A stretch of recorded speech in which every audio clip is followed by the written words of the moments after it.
a special topic. We're going to be talking about health, wellness, and nutrition. We've got some very special guests that'll be joining us as well. Dr. Erin and her husband is here. Zach's here too, so he'll be on in a second. And we're excited to have them here.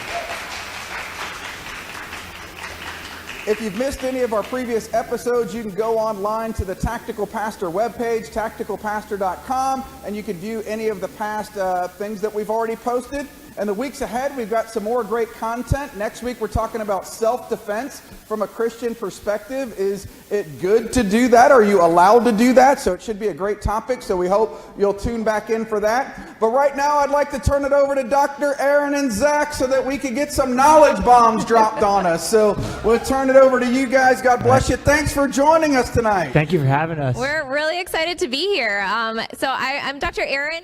My husband, Zach, and I, we actually own a health center, Bold City Health, which we are just right down the road from here. And our whole goal with what we do is we want to teach people that God made our bodies amazingly strong. You guys agree, right? God did not make our body sick and weak and broken. That is not the state that our body is supposed to be in. But when you look around culturally, what do we see? We see people sick and weak and broken and suffering. And again, that is not how God created us. And so what we do is we want to educate the community and our patients on steps and tools that you can do to support how God designed us to function. Because in the end, our body heals. I mean, you guys look at, if you have a cut on your leg, does it heal? Yes, right? Every time it's going to heal. You guys all have certainty with that.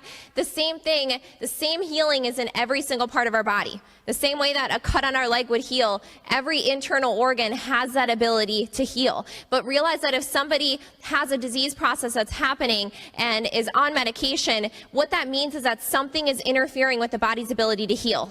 You guys see that? Not anything broken or flawed in how God designed us. Something is interfering. And so what we look at is we look at 5 essentials of health to figure out where the interference is. And so the first one that we look at is mindset. And that's what we're really going to be focusing on, is changing the mindset of how we look at food. Right? How we look at nutrition. We've got to change the mindset. We have to understand what health really is.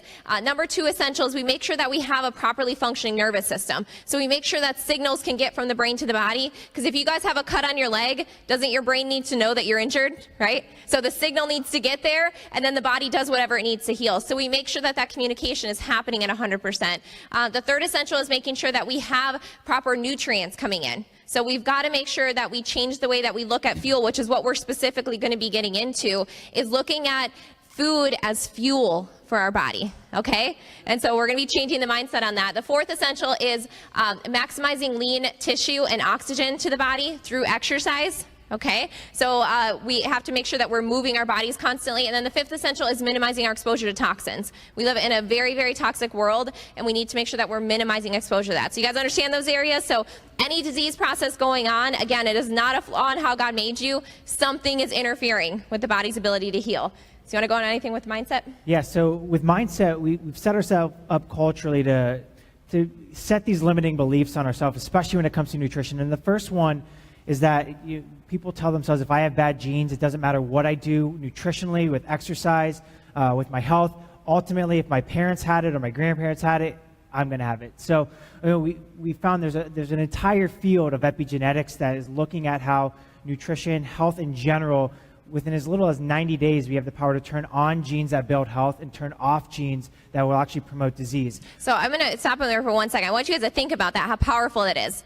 You know, we look at culturally, we get limited. We're told that if you have those bad genes that are passed down, there's nothing you can do, right? If you have heart disease in your family, well, you're going to have heart disease. If you have cancer, you're going to have cancer, right? If you're overweight, you're going to be overweight. Like, we look at these limiting beliefs that get put on us, and that is not true. So, like Zach said, they found that you have the ability to turn on or off those genes. So whatever got passed down to you, you know what? You have the ability to shut those off. And they've actually found that generationally, you can affect that genes that get passed down to your kids.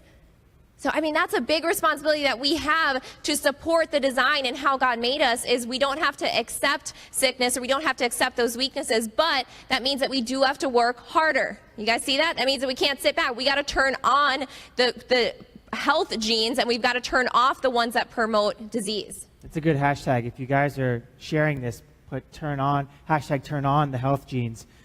So the next myths that directly apply to nutrition is one that I'd say most of us are guilty of listening or believing. I myself have taught this when I was personal training for years, and that's counting calories is an effective way towards healthy nutrition. So we've all learned, or we've all been told that calories in, calories out is the way to get to a healthy weight. If you want to lose weight, you need to burn more calories than you're taking in. If you want to gain weight, you need to put more calories in than you're burning. And that's a myth that we've been taught into leading us to think that all calories are created equal. So as we build up in this talk right now, we're going to explain how that's a falsehood. And then the next one is that fat makes you fat. And this is something for decades we've been telling our culture, we've been telling the people in our country that if you want to be healthy, if you want to stop disease, if you want to avoid heart disease, cancer, osteoporosis, or anything in between, we need to eliminate fat. Fat has become the enemy when it comes to our nutrition, and that's absolutely not true. If you look at where we're going with hormone issues, with neurodegenerative issues, we just did on Saturday a big brain fit workshop where we're looking at brain health. And for the last 30, 40 years, we've been pulling fat out. And what have we seen increase over that same time? Hormone issues and neurodegenerative issues. So it's no coincidence that those two are directly connected. We actually consume the least amount of fat we've been in our country, and yet what do you guys see with health? Are we getting better or worse? We're getting worse. And they looked at compared to other countries that actually consume more, and we're going to be talking a little bit more about good and bad fats, but countries that actually consume more saturated fat had less heart disease in those cultures. And so this is stuff that we've got, this is where we talk about truth and arming yourselves with knowledge, because what we've been doing is not working, right? So we've got to do something different. Well, and just building on that, how we know that this isn't working, how we know that what we've been doing over the last few decades is not working is because right now our health is worse than it's ever been in our country. So when you look at just the numbers, some of the statistics, right now 25% of children 5 and up already have plaque forming in their arteries. Children as young as 3 and 4 years old are being prescribed medications that they're going to be taking for the rest of their life to prevent high cholesterol and high blood pressure. 60% of 15 and 19-year-olds are developing plaque in all their major coronary arteries. Autism rates right now are 1 in 42 for boys, and they're projecting that by the year 2032, there was an MIT researcher that found that if we continue on this trend, autism rates in our country would be 1 in 2 if we continue following the same direction that we're going, especially when it comes to nutrition. About 1 in 10 children have asthma. That number is growing every year, and the number of children diagnosed with type 2 diabetes is also getting younger and younger. There was actually a 3-year-old in Texas who was diagnosed with type 2 diabetes, and the family went to endocrinologists, specialists all over the country. They referred to specialists over in Europe, and they found that regardless of whatever they were looking at, trying to find a different label or a different diagnosis, ultimately it always came back to this inflammation, this blood sugar imbalance. And at 3 years old, she already weighed 87.5 pounds, and ultimately was something that was majorly influenced by lifestyle. So when you look at that, obesity rates also for children in our country have gone up across the board. In Duval County, we're actually 30% above the national average for obesity rates in children. So that's why this is a huge hot button for Dr. Erin and myself. We love every opportunity that we have to talk nutrition in front of a group, because we have the power to really see impact, especially in our younger community, by just making simple changes, and when we get to core nutrition. And you guys see, something has to change. Like we can't, you hear those numbers, we cannot keep going down the route that we are. I mean, if you have kids and grandkids, it is scary to see where we're at. They're expecting that this generation of kids is expected to have a shorter life expectancy than their parents. So life expectancy has been going up. We're at the point now that life expectancy is going down. That we've got to make changes. Right now, 5 out of 6 people will have heart disease or cancer in their lifetime.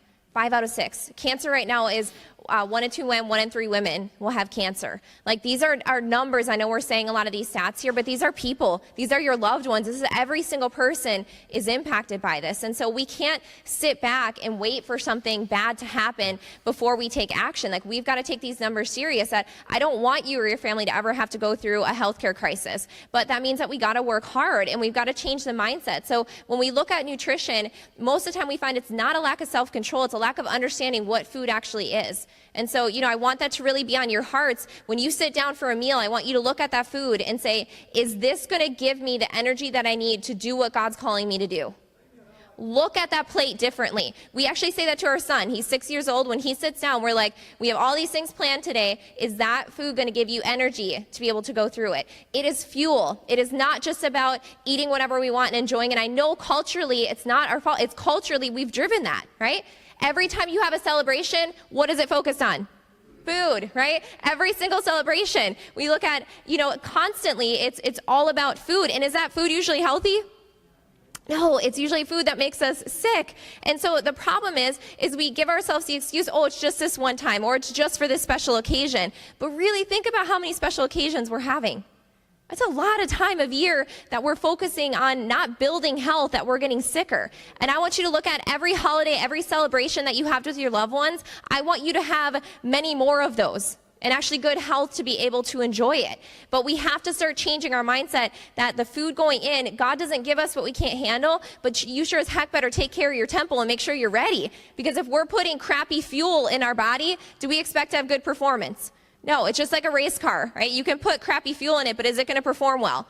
No, and God gave you this body that we should be putting the best of everything in it to make sure that we're taking care of it, okay? So that's what I want you guys to leave here is just the mindset of food is fuel, okay? This has to fuel me for everything that God's calling me to do, okay? You guys got that? So that's the number one thing you're going to write down. We're going to go through a couple other tips that are going to make nutrition a little bit less intimidating because it can seem a very difficult task to make huge changes when it comes to nutrition. So if you're looking at food as something that you need to fuel your body with to perform at your best, to reach your full God-given potential, that's going to be a huge step in the right direction. The next really big tip for success is establishing what we call your big why, understanding what it is that's motivating you to make these changes when things get difficult, because when it comes to nutrition, eliminating things like sugar and refined grains is not easy. They've done studies and they've actually done brain scans where they've looked at somebody that consumes sugar and it actually lights up the same areas in your brain that addictive drugs like cocaine and heroin do. So just know this stuff is addictive. Like when we're, talking about making changes, it's not an easy thing to do, okay? So don't feel like you're weak. Know that they spend billions of dollars to make this food addictive. Right? And so we're not telling you something you don't know, that you have to start eating better and actually everybody knows that they should be eating well, right? This isn't like an epiphany we're going over, but you need to know why you're doing it. Otherwise nothing's going to change. Why and how? Because we know we need to exercise and eat right, but the trouble is nobody really knows for sure how to eat right and exercise. So knowing why you're doing it, establishing that motivation is going to be one of the biggest things you can do for your health overall. Start thinking of food as fuel to perform at your best. Replace unhealthy items as you go. So tonight, I don't want you to get home and empty out the fridge and the cupboard, but when it comes time to replacing something, go with the next best option that you can at that time. Spend time planning and shopping, and then find somebody to keep you accountable. One of the big things that we talked about on Saturday was finding that accountability, finding somebody that you can be honest and open with to hold you accountable for needing that, to keep you on track with these changes you need to make. I don't always suggest having your spouse hold you accountable.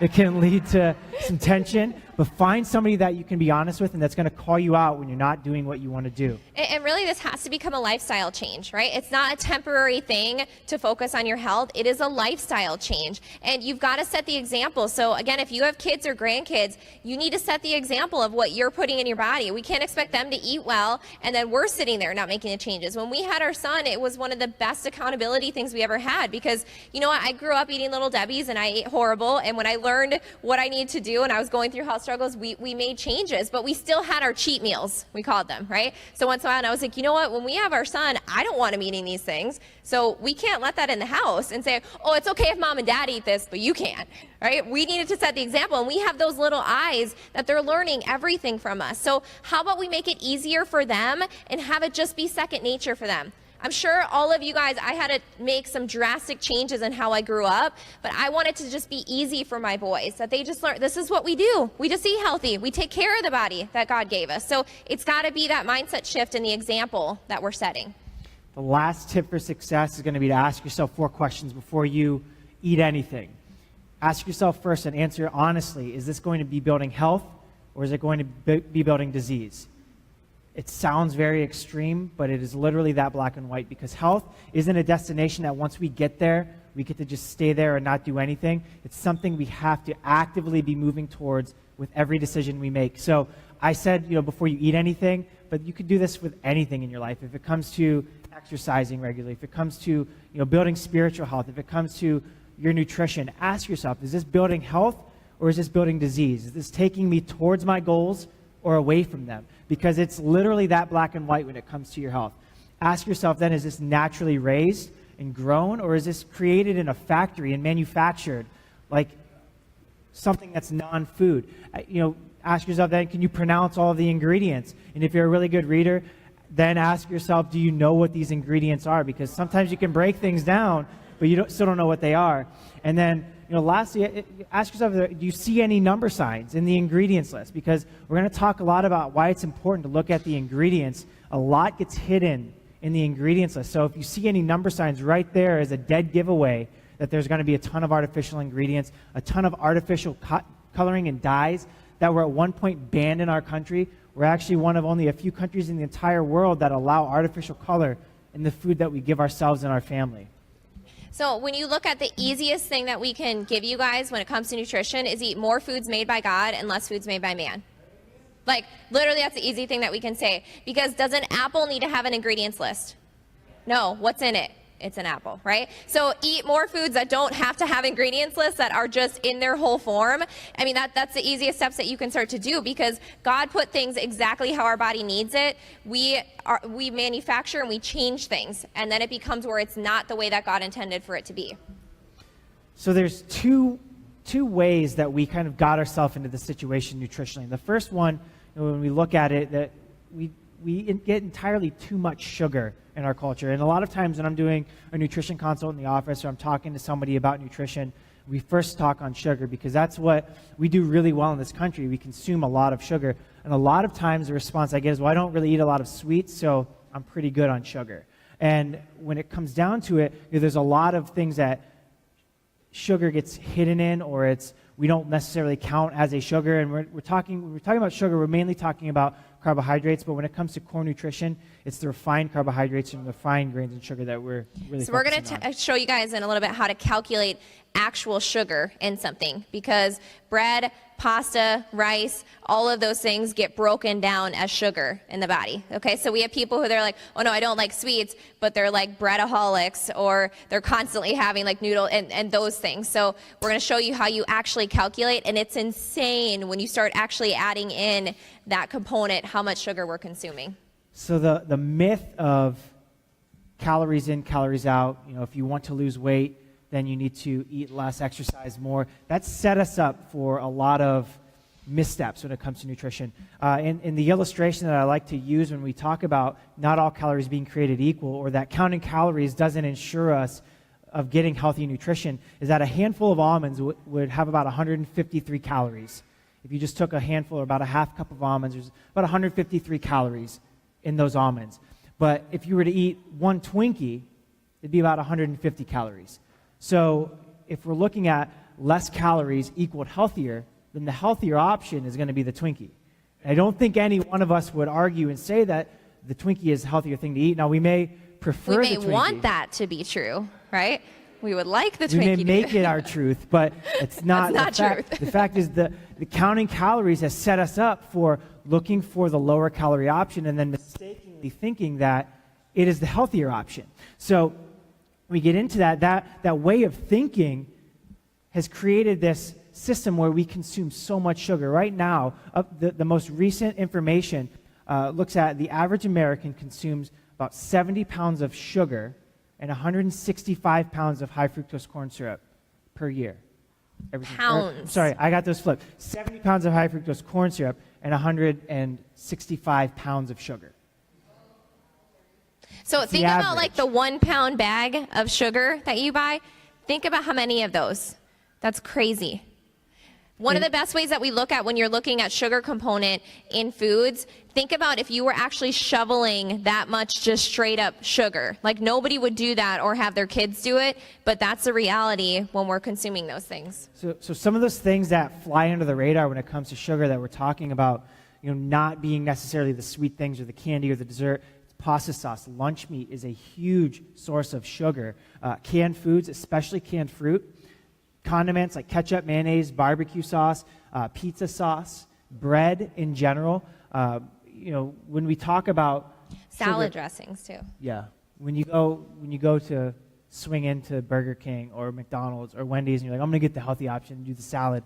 A lot of times we're getting more damaged fat and we're getting triple the amount of sugar than you'd be getting if you just got, a small hamburger to satisfy the craving. So one of the big things that we talk about in looking when it comes to sugar is looking at carbohydrates. So to calculate how much sugar you're actually consuming, the example I like to give would be goldfish crackers. When you look at the nutrition facts on a pack of goldfish crackers, they would say sugar is 0.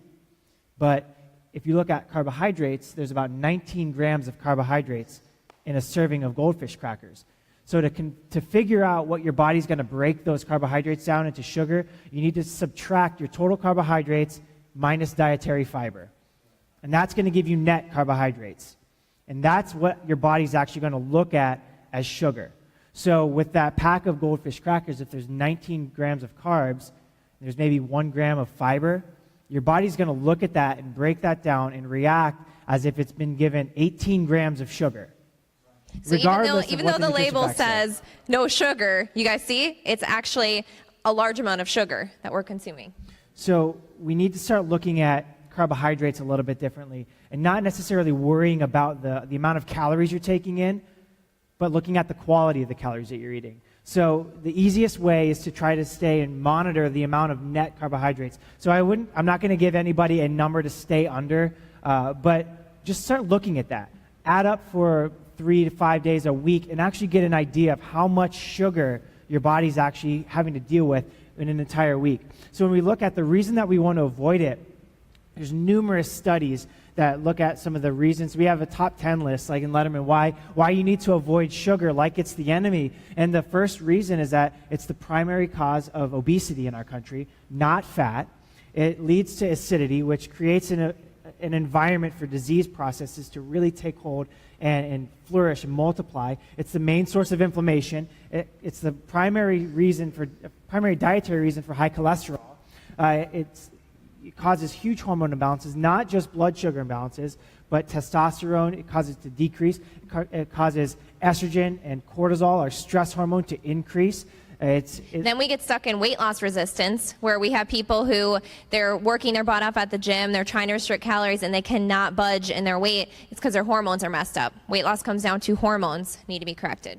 It sets you up for diabetes. It's a known toxin. So CNN did a report, and they actually classified sugar as a toxin. That's why we have the insulin response after consuming. If that sugar stayed in our system long enough or too high of levels, it would literally kill us. So our body has to eliminate it and remove it. It causes, and it leads to heart disease, and it's an anti-nutrient, which means it takes more for your body to break down, get rid of, and eliminate than you actually get from it from energy.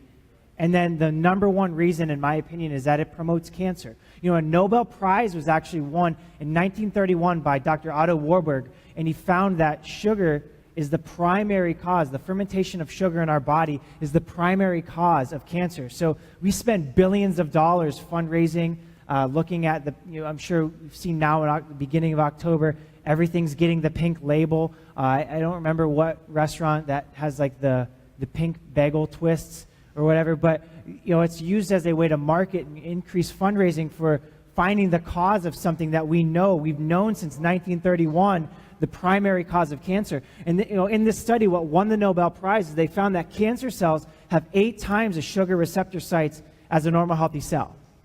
So that's the reason that your doctor or the oncologist gives you the PET scan and they have you drink the radioactive sugar solution, because they know that the sugar is going to go to the area with the greatest amount of cancer cells. So if we're doing any one reason to eliminate this from our diet as much as possible, it's because it's the fast track to feeding and fueling cancer cells. And so if we're constantly having our cells have to consume sugar, our cells are not supposed to be running off of it. Our cells are supposed to be running off of oxygen. And so we actually cause our cells to adapt. And so one of the hypotheses was that cancer cells form in the first place as an adaptation to the environment. We're creating this different environment than what God intended. So our body is that intelligent, like God made our body that intelligent, that is for survival. And our cells are finding a way to adapt to the bad environment that we're creating. And when we look at sugar after consuming it, for about 5 hours after you consume it, your immune system is dropped down. So we look at right now with, we call flu season. If you're consuming sugar, what are we doing? We're suppressing our immune system, the thing that is supposed to be on guard to fight bacteria or viruses that are coming on. So you look at the best thing that you can do if people around you are coming down with something, what should we be avoiding? Sugar, right? And so we're going to keep our immune system up, fighting, and not let us come down. But if you're fighting something, if you consume sugar, you're making your immune system weaker and weaker, and your body can't fight the way that it's supposed to. So we got to work on supporting it. So we just really hit sugar kind of hard, and we laugh. We have patients in the office. They're like, so we learned coming in here that sugar is a devil. We're like, yep, that's about what you're going to learn here. So we got that written down. So if sugar's a devil, then that means there really can't be anything worse. However, the sugar has an evil cousin, and it's what we're told then as the next thing that we need to do to replace things. It's the diabetic-friendly option. Who here has been told that if you're trying to lose weight, your option is to then go with the diet, whatever? And that's where you see the things like Splenda and sucralose, well, same thing, sucralose, aspartame, all of the artificial sweeteners as the replacement, because it doesn't do anything to blood sugar. But what they found, and what a lot of people don't realize, is that Splenda, which starts out as a natural sucrose molecule, is taken through this process of binding a chlorine molecule to it. And that's what makes it 600 times sweeter than sugar. And if you look at the ingredients list of a Splenda packet, the majority of the ingredients are actually dextrose, or a corn byproduct. And that's what is the bulk of the actual packet itself. But so if we're talking about looking with weight loss resistance or causing hormone imbalances or whatever it may be, Splenda is something that, or sucralose is something that our body has a really difficult time eliminating, because they're chemically binding a toxin to this sucrose molecule to make it react and taste hyper sweet. And our body, being brilliant, actually takes that toxin and then stores it in our fat cells. So it can't be in the system. It can't cause any more issues, and it can't cause any more of a health issue. So they found that the body actually will start to form tumors it doesn't know what to do with it. So when we look at, we're putting something in our body that God never intended. Man altered this thing, and then we're saying, oh, it's safe. Our body doesn't even know what it's supposed to do. So like Zach said, it's brilliant. And what it does is it tries to store it away and stop it from causing damage. Well, then your body's not going to let go of the fat if it's trying to protect it from the toxicity that's building there. So there's a couple recommendations if you're looking for something to sweeten a drink, a tea, or with baking or cooking. Our best recommendation that causes the least reaction is something natural. It's called stevia. It's becoming very mainstream, very popular right now. So you still do have to be cautious, and a lot of times look still at the ingredients. Yeah, look at the ingredients. If you're buying a stevia pack, turn it over, because a lot of times there's dextrose in it, which is crazy. It should just be stevia is the only thing that's in it. There's also a lot of times you'll see maltodextrin, which is a free glutamate or a form of MSG. So that's something that you'll definitely want to be checking every ingredients list for. Some of the other options that we found a lot of people prefer when it comes to baking would be things like erythritol, or some of the sugar alcohols like Swerve or Stevia, and then also honey, maple syrup or molasses or some other options. But still, when it comes to those, the syrupy things, just know that they still are going to cause an insulin reaction. They're still going to raise blood sugar. It's still sugar, but it's definitely a better option than refined. So we want you to be using something natural the way that God designed, but it still should be few and far between. It's still something that we don't do on a daily basis. Yeah.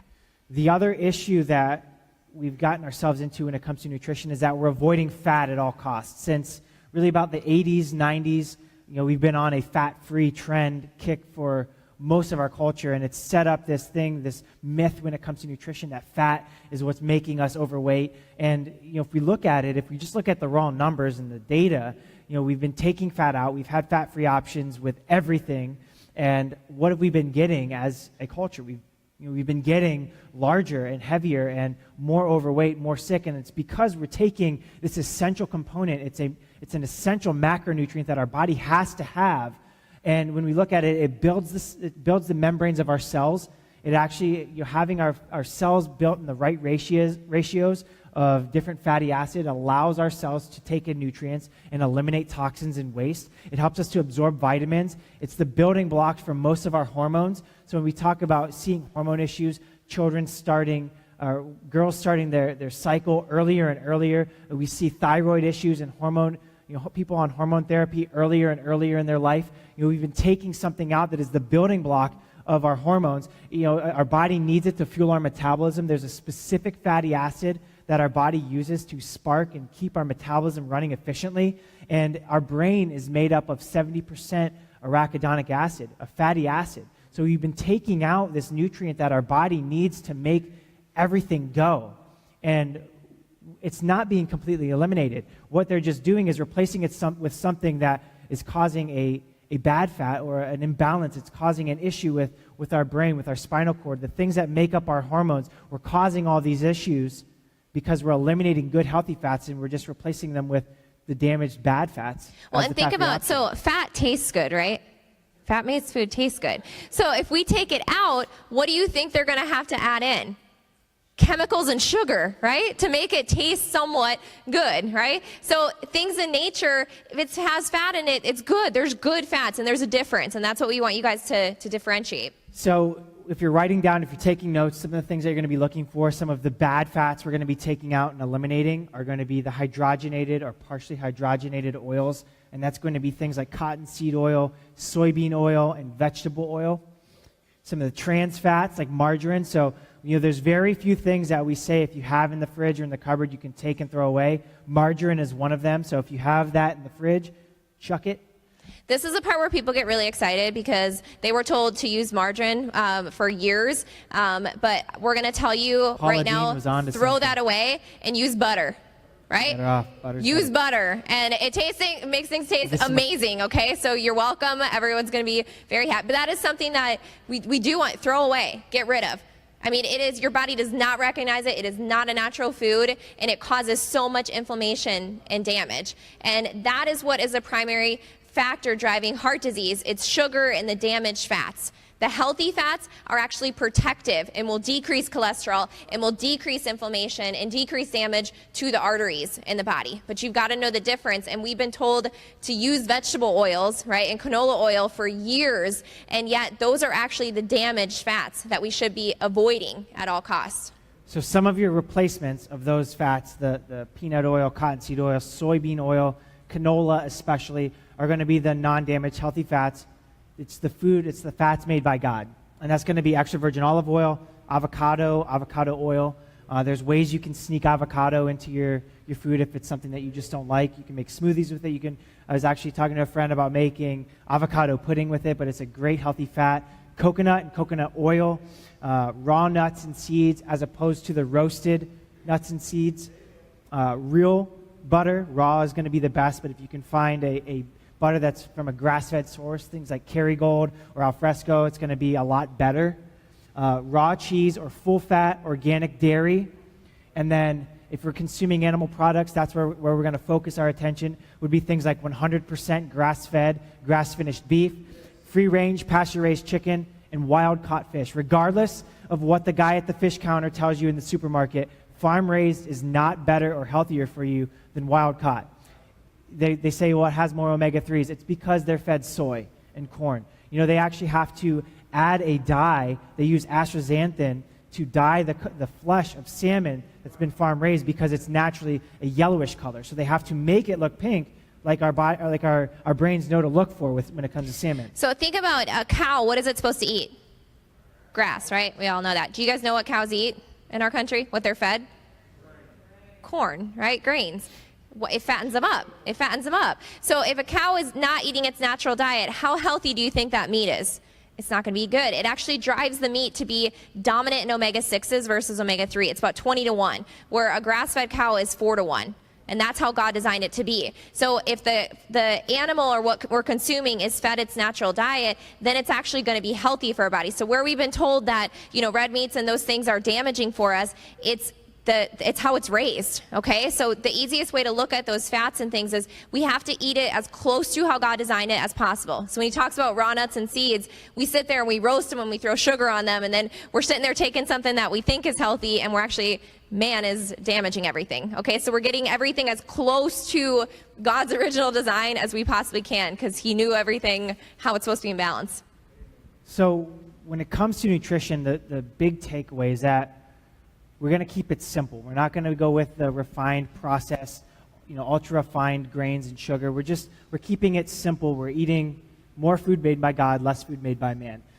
Because we have a joke when it comes to nutrition, the longer the shelf life something has, the shorter you have when you consume those things. So just take that in, let that sit for a little bit. The more processed, the longer that something can sit on a shelf, the more damage it's going to be causing in you when you're eating it. So I can tell you that does mean that there's going to be a little bit more frequent trips to the grocery store, right? Because if we are eating things fresh, so this is where we want you to schedule and plan the day that you're going to go grocery shopping. It cannot be, where you're starving and you run into the grocery store quick, because what are your decisions going to be?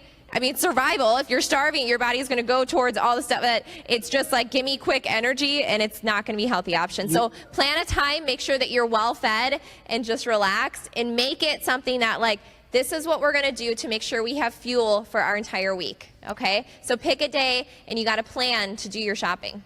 You go there with the intentions of buying organic produce and grass-fed beef, and then you walk out in your cart, you have regular donuts and pizza, and it's a slippery slope. But I know when I go to the store very hungry or without a plan, if I don't stick to it, there's a lot of things that are still healthy but wouldn't normally end up in my cart.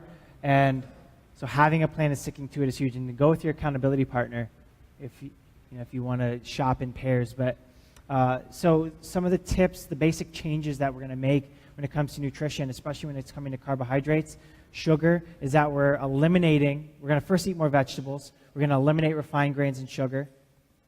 And we're going to go for the sprouted whole grains. So if we're still going to be consuming grains, then we're going to look for a sprouted grain option, because they found that the enzyme inhibitors, a lot of what your body needs, the fiber to not have such an insulin response or a blood sugar response that you'd get from those carbohydrates are more present in a sprouted grain versus so sprouted is different than whole wheat. Whole wheat stuff is not healthier. It's sprouted is going to be the key thing that you want to see. Everything is sprouted in there. So, and it's tough because the ancient grains, they've all been hybridized and changed. And so the bread we have now is not original seeds anymore. So it is really important when you have those grains, you've got to make sure that you're finding sources that are, coming from close to how it originally should be. When it comes to our protein, we're going to be eliminating the conventional protein sources, the grain-fed, the $1, $2 pack of lunch meat. We're going to go with a whole, unprocessed, naturally raised protein source. That would be the 100% grass-fed, grass-finished beef, the free-range chicken or pasture-raised eggs, the wild-caught fish. And when it comes to fish, the smaller the fish, the better.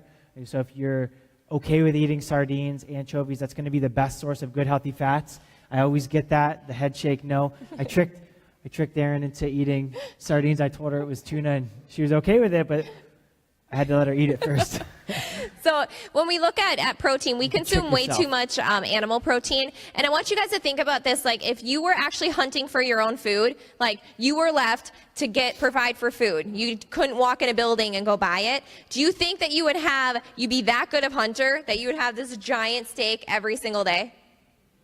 I don't think so, right? The guy's yes. Yeah, yes, totally. I would. No, but think about it. You would be probably getting if you did have something, it'd be small game, right? And it wouldn't be every single day. It would be maybe once a week or a couple times a week. So, I grew up that meat was a staple of every meal, but that's not really how things should be, okay? So start looking at more of how you would eat if it was left up to you to just find and get things. And meat should be something that we do drop down, not something that is bad for you. We just have it. We shouldn't be having it as consistent as we really are.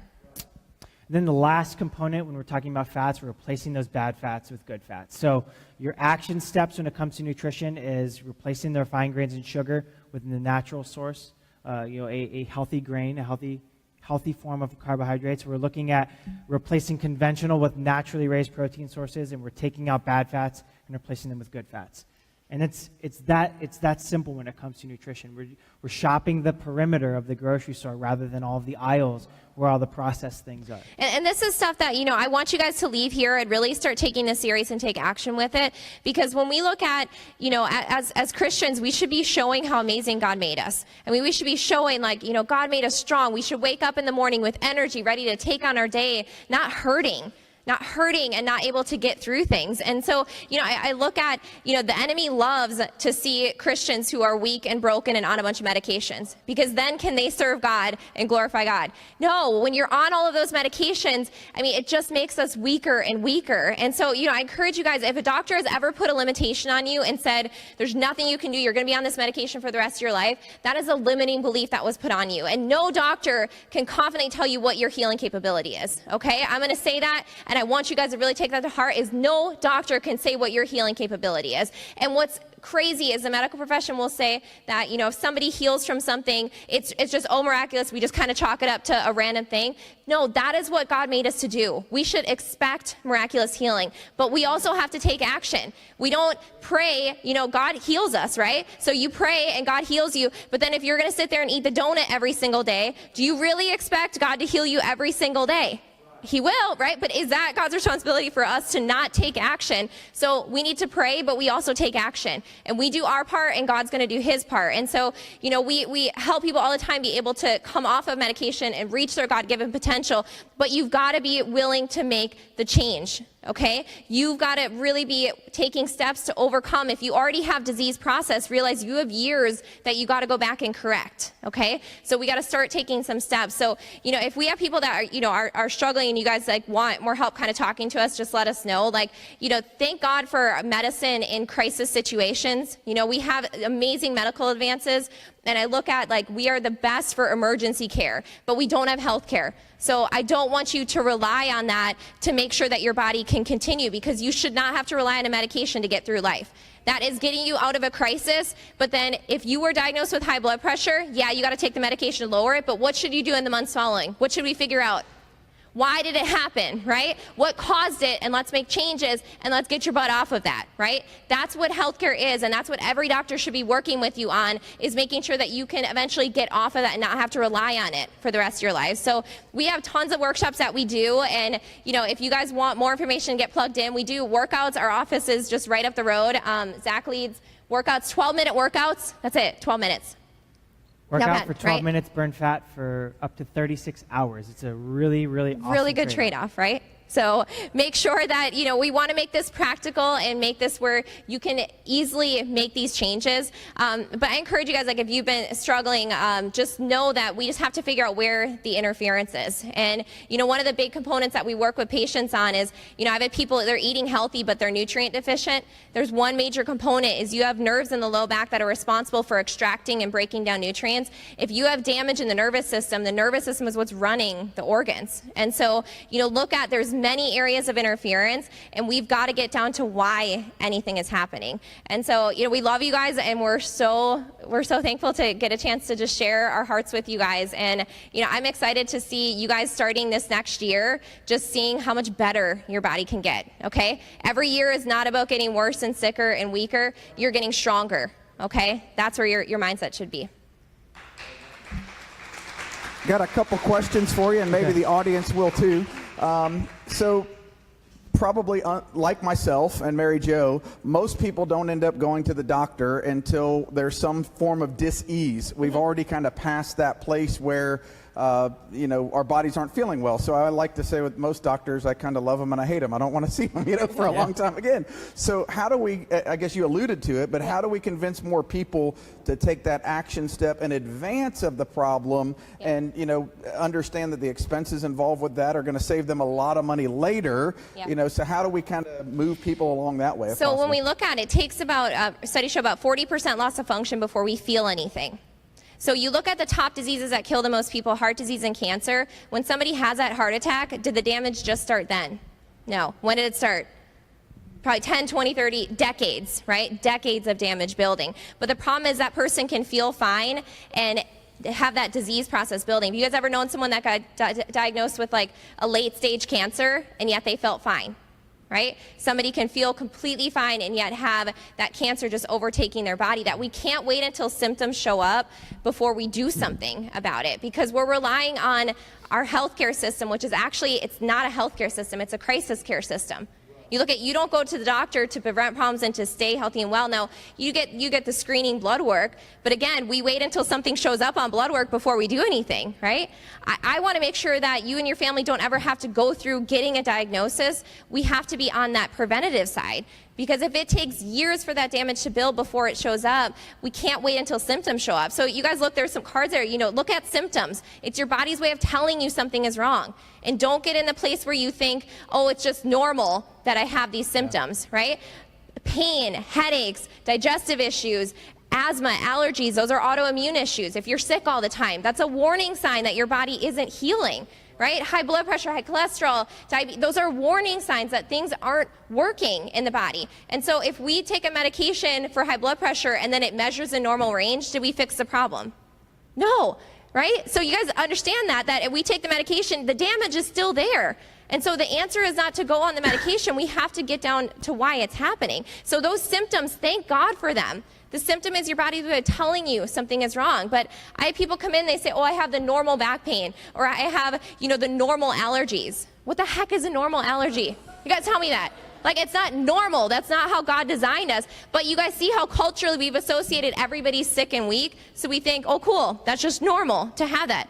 No, that's not the normal state. And so I want you to thrive, and I want your bodies to be amazing. So, seriously, think about the symptoms. It's your body's way of telling you something is going on. And you've got to be on that preventative, because most people, actually families, they found go bankrupt due to a healthcare crisis. That's the reality of where we're at. So yes, you've got to take steps and value your health and put that energy into it, because you're either going to pay now or you're going to pay later.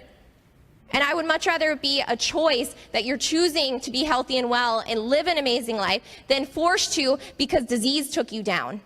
And then you're not reaching your full God-given potential. And like I said, you've got to make these changes for this younger generation. That our office, we have full of kids all the time, because I want to prevent them from ever getting a diagnosis in the first place. I want to make sure that, I honestly want to keep you guys away from doctors, right? But we have to develop some type of true healthcare preventative type things. And so we've got to do things different than what the cultural norm is. Okay? I know that not everybody focuses on health, but you look at those statistics, I sure as heck don't want to be like how everybody else is. You guys okay with that? Let's be different, right? I don't want to be where everybody else is in a world that we're sick and suffering. And so be different. And you guys got to be the leaders to drive other people that we should focus on health together. It should be where we come together and focus on making each other stronger. But we've come so far away from that. And so I want you to have the mindset of, I don't want those statistics to apply to you. So you've got to be different and start making changes now. So I don't know if that answered your question, but I just got fired up there. She got fired up. I love when she gets fired up. So maybe a practical thing, obviously when you go organic and the food cost tends to be much higher.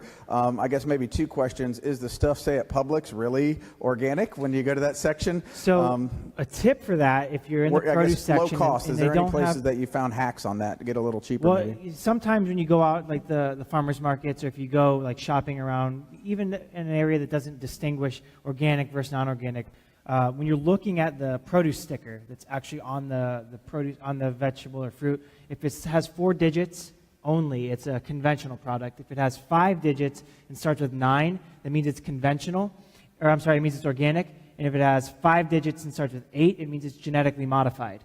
So they don't have to let you know that it's a GMO produce or whatever, but the sticker will always tell you. And those stickers are the same anywhere. When it comes to buying produce, we always suggest, if your budget doesn't allow you to buy everything organic, to shop the Dirty Dozen and the Clean 15. So it's the Environmental Working Group, or EWG.org, puts out every year a list of produce that has the highest pesticide load. So the Dirty Dozen are the 12 most heavily sprayed crops that you would always want to buy organic. The Clean 15 are items that they don't have as high a pesticide load, so it's okay generally to buy conventional. And seasonal. So if you look at when you buy stuff in season, the cost is way down. We've gotten to where we just want to buy everything when we want it, but that's not how things work. So look at the Florida seasonal like produce guide, and you can see when different foods are in season, and that's how you want to be planning to cook, is based on what's in season that you can get at a better price. The biggest cost is going to come from buying the quality animal proteins. That's where the biggest increase in cost is going to come from. And so, I knew we got those cows for a reason. Goodness gracious. But if you're consuming less, then you see how that's going to be able to balance out budget-wise. If you're not consuming as much, you can figure out ways to kind of stretch out the ground beef and not have as much that you're consuming. So then the cost kind of ends up balancing out with that. But we always say that the biggest cost goes into the animal proteins, and don't worry about organic first, okay? The animal proteins are more important because of those fats that are there. And maybe one of the biggest myths when it comes to nutrition is that it costs more to eat healthy. There's definitely a higher cost associated with organic versus non-organic, but a lot of us also sometimes think if you eat healthy, it's going to be more expensive than eating unhealthy. And Harvard did a study in 2004, and they actually found that it's $1.21, or it's $1 and change cheaper to eat healthier than it is to rely on convenient fast food options or unhealthy options, primarily for a family of 5. So they've looked at this, and they've actually disproven that way of thinking, that it costs more to eat healthy food. It doesn't. It just takes a little bit of prep work and sticking to a plan and actually sticking to it. Mm-hmm. Maybe a lot of us don't eat all that well, but take supplements. Are there any dangers there or opportunities there? Yeah, there's we go through a lot with patients that they're spending money on buying supplements, but the reality is a lot of the ingredients in it can actually be detrimental to your health. And so that's something that we need you to be really, really aware of, is the ingredients. We have so many patients that come in and they have well intentions of, I've heard that this supplement is good for you. And so we look at it and it has like soy, it has artificial dyes in it. Sucrose is things that is added into some of those, some of the kids like gummies and stuff like that. They're just very, very toxic ingredients that they have in there. So it's really, really important that supplements come from a whole food source. But the reality, there's a big myth that we come into is people fall into where they eat and they take supplements thinking that that's going to heal them. And the reality is that you don't heal from the outside in. So I want you to think about that. Yes, there's a lot of good supplements. The only way a supplement is going to help you is actually if you've had a deficiency. Does that make sense? So you hear somebody who says, my friend, they took this supplement and then all of these health things improved. Well, then the other person takes it and nothing changes. Was it the supplement wrong? No. One person was deficient in it, the other person wasn't deficient. You guys see that? So they were taking a supplement that has these claims, well, if you get enough, it's not going to do anything. And so we look at health doesn't come from the outside. We need to correct toxicities or deficiencies with the supplements and with the nutrition. But in the end, the only way that you heal is from where? It's within. We look at it, we heal from above, down, inside out. That's the way that we heal. God is the only way that our body heals. Our body does it. When you heal, when you have a cut on your leg, you can put stuff on it. That's not the way that you heal, though. You heal from within. And so that's a major sticking point that we have when people, they start making nutrition changes and they're doing great, but they're still having health issues. The one missing component that doesn't get looked at in healthcare is that nervous system. If the nerve signals are not getting to the tissues, you can be putting everything great in your body and doing it right, but in the end, there's not healing getting to those areas. If you have the nerve going to your heart that is cut, your heart doesn't work, right? If you're interfering with nerve signals and not just cutting it, but if your kidneys only have 50% nerve supply, where do you think we're going to start to see disease? That it's the weak point, right? So one part of your body doesn't decide to shut down, disease goes to the area of weakness. And that's where we see all the time when we have patients come in, they have been working in all those other areas, yet they're still having health issues. You guys see the person who they're eating right and exercising and they still get disease? You guys know that person, right? They're like the picture of health. It's because their body, there's interference to the healing system. And like Pastor said, it's dis-ease. The body, it wants to be in ease. That's how it was created. That's how God designed us. Dis-ease means that something is interfering with the body doing what it was created to do. And that's what we've got to come down to and find out with it. So supplements are great if you're doing the right ones, but you have to make sure that your body actually needs it. You're not just taking a bunch. Otherwise, you can take a whole entire supplement store. They're all good for you, right? They all have claims so you're going to take all of them? I mean, it's crazy. But, really make sure that the ones that you are spending money on are good quality. How about the role of fasting, if any?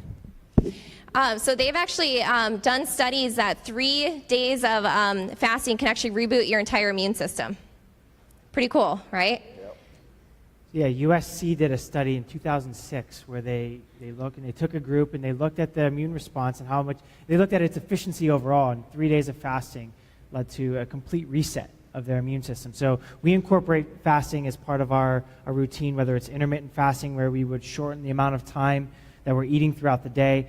We do juice fast. We do different ways to incorporate it, but it's absolutely a beneficial component when it comes to nutrition. Also, when you look at if you're only eating for 6 hours, it's a lot easier mindset to say, well, I don't want to eat crap in the 6-hour window. If I only get 1 or 2 meals, I want to make sure they're the best meals possible. If you're eating all day, it causes the myth of saying, well, you need to eat little bits of food so you keep your metabolism going. Well, they're finding through science it doesn't work like that. Our metabolism is more efficient when it works in a smaller window of time rather than working for 14 to 18 hours in a given day. It takes a lot of energy for your body to break down food. So do you guys notice, like, if a child is fighting something off, I have parents say all the time, like, they don't want to eat. I was like, that's innately smart of their body. That's their innate intelligence coming out, that their body is trying to fight something. So all of its energy should go towards what? The immune system. So your body actually doesn't crave taking in food because that is going to take energy away. So the body is putting all of its energy towards healing, right? So fasting is amazing for if you spiritual healing, physical healing that you got to go through, like fasting that you got to go through in order to rest and divert your energy towards where healing is needed instead of all that energy going towards breaking down and processing the nutrients. So I know it's not really off topic in my opinion, but can you explain the role of chiropractic and overall health as part of that? I know that's your expertise. Yeah, so the one major area, like I said, that we see missing with patients is, they go to doctors and they're having all the parts of their body broken down and looked at, but doctors don't look at, well, why is the body breaking down in the first place? And we have to look at the system as a whole. The nervous system is what connects the brain and the body, and we're not taught anything about how to take care of it. I went for years that I was, sick and going to doctors, and my health was just declining, and I had autoimmune issues that I had all these doctors say, there's nothing that you can do once an autoimmune issue starts like this. I had to take steroids, which was trying to suppress my immune system, and I was told that I'd have to be on those for the rest of my life. And that was the answer that I had. And I had gone to some of the top doctors and specialists. And I thank God that I injured my hip, because that pain led me to see a doctor that does what I've changed my whole career to do. And they actually said, we need to figure out what's causing this. And so they did a specific evaluation. They looked at, I had some structural issues, some muscle imbalances, and they took x-rays. And you're supposed to have a 45-degree curve in your neck from the side. That's nicknamed the arc of life. That protects the communication from the brain to the body, the brainstem there. And I actually had, instead of that curve being 45 degrees, it was reversed. It was actually a negative 20-degree curve. Now, do you think my body is going to be healing the way that God intended if I have compression directly at the brainstem there? And so they explained, this is why your immune system isn't reacting the way that it should. It's overreacting and it's attacking itself. And so as I started to get that corrected, we went through specific structural correction. So the role of your spine, the bones, is to protect the nervous system. And God knew what he was doing. He put the most amazing system that is necessary for our body to function protected by bone. I mean, think about it, that's the only part of the body that's completely enclosed in bone. So the number one purpose of your spine, we don't learn about it, but it's protection of that nervous system. Because if you sever your nervous system, can you go 1 second without it? No, that's the difference. Someone who's alive and someone who isn't. The only difference, all the body parts are there. The difference is that power, that life force is gone. And that power is carried through our nervous system. And it is so crucial. So it goes through the spinal cord, and then the nerves stem out to every single organ. So in order for your thyroid to produce hormones, a signal needs to get there, right? Otherwise, your thyroid's just sitting there saying, what should I do? Right? A signal goes from the brain to say, okay, release this much. And there's constant communication that's happening. And so we have patients come in that have damage on those areas. I had a patient that their spine should be straight up and down. It was curved to the side, and it was compressing. They had one side of kidney failure. The other kidney was functioning fine. I've had women come in, one side breast cancer, the other side is fine. Why did the cancer go to that one area? They've done studies that they find that disease goes to the area of weakness. And they can find where there's damage on the nerves, there's trauma in the spine years later or years before a disease process ever shows up. It's interfering with that healing. So I'm thankful I now have a normal curve in my neck, the way that God intended, and I was able to come off all those medications. It's been over 10 years that I haven't taken any, and the missing component was there was constant damage and interference on those nerves. And that's why I changed my career to be able to teach people this, because if I had never gotten that corrected, I would have gone down the route of what doctors told me that I would never be able to come off those medications. And we see people all the time that when we correct and remove interference and allow those nerves to communicate, the body heals every time. And you need to have certainty with that. That's what the body was created to do. And so we look at the specific chiropractic care. It's not for the pain management component. It's to make sure structurally your body is exactly the way that God designed. Because the spine has to have 3 curves from the side and be straight from the front. That's exactly how God designed it, and it is brilliant. It's brilliant. 45-degree curve is the strongest angle in nature. And God put that there. And so that's a role that we look at that is just missing, and that's really what we specialize in getting people started. Because then if your nervous system is healing, when you're taking in nutrients, what does your body do? It knows what to do. It absorbs them. It does what it's supposed to. Your kidneys and liver will detox you. You're getting oxygen to the tissues when you have that functioning and signaling happening the way that it's supposed to. Well, thank you for that. We do have time for 1 or 2 questions from the audience. If you have a question, raise your hand in just a second. While we do, somebody online asked a question. They want to know about this miracle 12-minute workout that lasts for 36 hours. Okay. I do too, so kind of, I mean. The way it works, the way that you can work out for 12 minutes and burn fat for up to 36 hours, they look at it's called excess post-exercise oxygen consumption, EPOC. And what that's doing when you burn your metabolism when you get your metabolism to burn sugar, essentially you do short duration, high intensity intervals. So you have to get up to about 90% of your maximum heart rate. So we're not talking about a leisurely jog for 12 minutes. You have to really work hard for these 12 minutes. But what happens is your body burns through all the sugar stores and the glycogen, what your muscles use first for energy, and it creates a metabolic response to then shift into burning fat. And they found that it can go for up to 36 hours post-exercise, as long as you don't refuel that sugar source, for like a recovery. So you can work out as hard as you can for that 12-minute duration in interval basing, and then for up to 36 hours, your body switches over metabolically into fat burning. So there's a couple patterns that we do with it, how you can shift intervals. Don't give it away. Our easiest one is that you're working hard for like 20 seconds and then you're resting. So we're going to do, you got to come to us to do it. You're going to do a high intensity duration, and then you're going to do rest throughout it. So your heart rate is going up and down. That's the biggest component. And he will do a great job of lovingly kicking your butt for that 12 minutes. But it is incredible to, people say oh, there's no way you can get a good workout for that. And they're leaving I used to say that. Oh my gosh. And so, this is where it needs to be efficient. I don't want you spending an hour at the gym. You need to be making this efficient to work in your lifestyle. And this is actually what is going to help to balance out hormones as opposed to increasing cortisol. If you do a long duration workout, they found that you can actually increase cortisol levels after, which we don't want that. We want to be bringing that down. And so this actually will increase growth hormone and testosterone, which help to reset hormone regulation in the body. So we have times that we do workouts if anybody is interested. 7 a.m. tomorrow morning. So we do 7 a.m. At the office. You don't need to bring anything, just yourself and in clothes that you can move. And it doesn't matter what level you're starting at. Everything can be modified. Okay, so we've had people that have had knee replacements, hip replacements that are going through various things. It doesn't matter what level you are. We start where we're at. Okay, and everything can be modified. We have some evening workouts that we do throughout the week. 6 p.m. So 7 a.m. tomorrow, 6 p.m. tomorrow. Yeah, so there's times that we have if you guys are interested in that we can post, but it's just right at our office that we do it. Okay. Good evening. I have a simple question. One, I'd like you to repeat the codes for the produce and the links so I can check those out. Okay. And the one that I didn't hear all night is snacks. Okay. What's a good, and how do you determine a good, healthy snack versus? Okay. So if you get the non-GMO corn, right? Okay. She's nicer. She's more lenient. So if you get the non-GMO corn and make it and then put real butter on it, oh my gosh, it's incredible.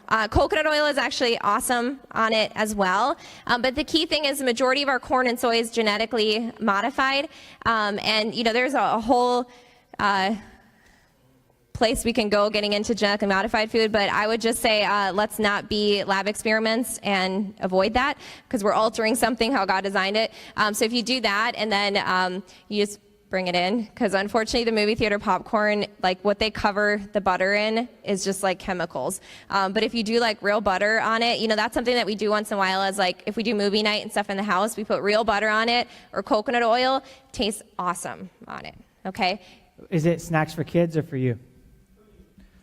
So, a lot of times go-to snacks, we make trail mix. A lot of times where we use raw nuts and seeds, we use the unsweetened coconut flakes.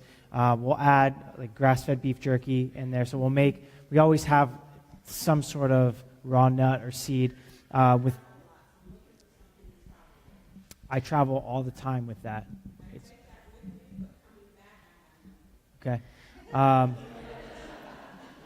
There's companies, there's brands that you can buy like at grocery stores. We're actually looking at doing, you can get a lot of healthy stuff at like Publix or like grocery stores, just knowing what to look for. But some specialty things like, we shop out at Grassroots and, a couple other places that we can get it. We're looking at doing, we call it a shop like the doc, where we can go in and kind of talk about some of the healthier options and brands to be able to get on the go. But it's, if you have some like Tupperware containers and stuff that you can bring, even being able to get like just fruits and vegetables and stuff that you can cut up and take with you and have ready to go. The problem is snacks are just like ready, you grab it. So if you don't prep it and have it in to-go containers, then we have a problem with it. But like smoothies, like protein smoothies, if you get a good quality protein, that's an easy thing to be able to take. They sell like the shaker bottles that all you have to do, you have the protein in it, you add water, and you can shake it up and have it. That's a really good thing for traveling to have with. You could do also chia seeds, where you're bringing like the actual dried chia seeds that you travel with, and then you could add the water to it on your way back, and you'd have something to travel You with. can hydrate those, and they're really great to be able to do. I think she had asked about the number system. The codes, yeah, so the produce codes, 5 digits, it starts with 8, means it's genetically modified, or GMO. 5 digits that start with 9 means it's organic, and if it's just 4 digits, it means it's conventional. Got one final question for you. There is 2 different sugars, like processed sugar and natural sugar. Mm-hmm. What is the best sugar? So the best one, if you're going to be buying an actual sugar, so a lot of times you see, and that's a really great question, because it can be very confusing. I get asked that a lot in the office. When it comes to sugar, I'll get asked, really, is coconut sugar okay, or is this type of sugar okay? And really, your body doesn't recognize the difference between white table sugar, refined sugar, and something like coconut sugar or brown sugar, or like the sugar in the raw. It's all still doing the same thing. The damage comes from the insulin response, is what triggers the inflammatory response to happen. It's insulin, and anytime you're taking that in, it's going to trigger an insulin response to occur. But I would say eat it in its natural form. You're not going to have the toxicity component of it is going to be better, but it still needs to just be minimized, what we're doing. So if you're going to have sugar, have it be a natural source, where just stop getting all the processed stuff, but then it still needs to be minimized. Like raw honey has a lot of good healing benefits associated with it, but we still just once in a while is when you want to be having that, because realize there's still insulin spike that's going to be occurring every time you're consuming it. So you don't break any HIPAA laws. Mary Jo and I went in, obviously, because we had, some physical issues that were going on, and we've appreciated all that we've been learning so far. It's helping us a great deal already, and I think we're starting to get on the right track, but we're having a lot of challenges. So we would encourage anyone to go check out their services. How would they get in touch with you guys if they want more information? What's some of the best ways to connect and get that first exam maybe and start to look it over? If you have this card on your chair. So you can go to boldcityhealth.com.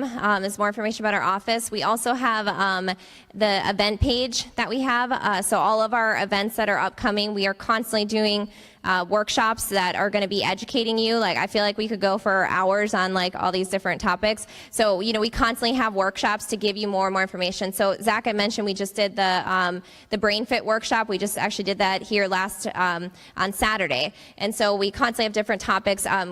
Gut check is going to be our next big workshop that we're doing, so we'll be having the dates coming out with that. We do community dinners once a month, and we do it at South Kitchen and Spirits. You guys heard of the restaurant? And what this is an opportunity, if you are struggling with health issues or you have friends or family that you're like, gosh, I want them to like start to hear this. We do those dinners as a way, you get a dinner on us and you get a chance to hear like the approach that we take with health and get an opportunity if you want to move forward with it. So if you're thinking like, man, I wish somebody, was here to hear this, or I want to get more information about it, I would definitely recommend coming to one of those dinners. So the next one is November 6th, I believe that we have coming up. Yeah. And so make sure you sign up. We have limited seats with that, so we want to make sure that you have a reservation, but you come get a meal on us and get to learn a little bit more with health. So our boldcity.events is where you're going to see all of our events. Okay, boldcity.events. For anyone who's going through health issues and you're just ready to like move forward and get off medications and just reach your potential, if you want to come in for that evaluation, if you've never had your nervous system evaluated, I have people coming in 50, 60 years, they've never had their spine and nervous system evaluated. That's a huge missing component. We're actually going to do for anyone that comes in is referred from hearing this event. The initial evaluation, any of the testing that we need to do in that evaluation, it's going to be $56. And we're actually going to donate that back to the church. Okay, so we want you to be able to see if there's something going on and something that you want to move forward with. We're very upfront once we do that evaluation, get history, go over everything. We sit down and lay out a plan of what we can do to correct everything. And at that point, you can decide if you want to go forward with it. But I encourage people, just see where you're at. I have so many people come in and they have no clue the type of damage that they had going on and that they actually could take control of it and that it could be corrected. And so, if anything, you can find out moving forward with your health, and you're also going to be helping the church. So we're going to donate that initial evaluation back to the church. Amen. And they're right around the corner. If you know where the Office Depot and the Floor and Decor Plaza is, right there, or maybe if you've gone to Larry's Giant Subs one too many times, it's right in that same plaza over there. Would you give them a warm round of applause for coming and joining us tonight? Thank you, guys. So, you guys have a good night. One of the things you'll hear from me lately, I'm on a kick where it's equip, execute, and excel. And I know in my own life, there's been many times where I really want to excel in a particular area of my life, be it nutrition or fitness or my spirituality or whatever that might be. At Journey, we do everything that we can to equip you, to give you the wisdom, knowledge, and understanding that you need to be successful in these things, that you might live a life to excel. The doing is where the difference is, right? It's only God who can truly transform us from the inside and out. But it's the action step that puts you in there. I pray that we could be one of the fittest churches in the region. I mean, why can't we be that? Why can't we go and take the action steps needed? Barry Joe and I were talking about it, and we're young grandparents, but if you look at what our spinal stuff was, we got issues already. I want to be able to hold my great-grandchildren in my arms and play with them. Yeah, they look better today when we got reevaluated, but I want to be able to hold and play with my great-grandkids, and I think that should be all of our goals, that we could be mobile. We don't want to be struggling and walking around with oxygen tanks and all the things that are there because of a lifetime of neglect. So I just want to encourage you, all the things that you keep learning here, please do your very best to put them into action. Be prepared. And a couple last things, if you want, we're doing on November 14th, the Shoot with the Pastor. If you want to go, we're going to be at On Target Sports. We've rented it out. If you want to go to that night and shoot with us, we're going to be there in the back. Next week, we've got Russ Adler here from Fighting and Survival Tactics. He is a great trainer. He is a hoot. You're really going to love him, and I want to encourage you to come out and meet Russ next week. Thank you for joining us tonight. God bless you guys. To those online, thank you for joining us as well. If you have a question that you're afraid to ask in the group, I'm sure they'll hang out for just a minute or two. Or if you'd like more information about how to plug in and sign up, come see them. God bless you guys.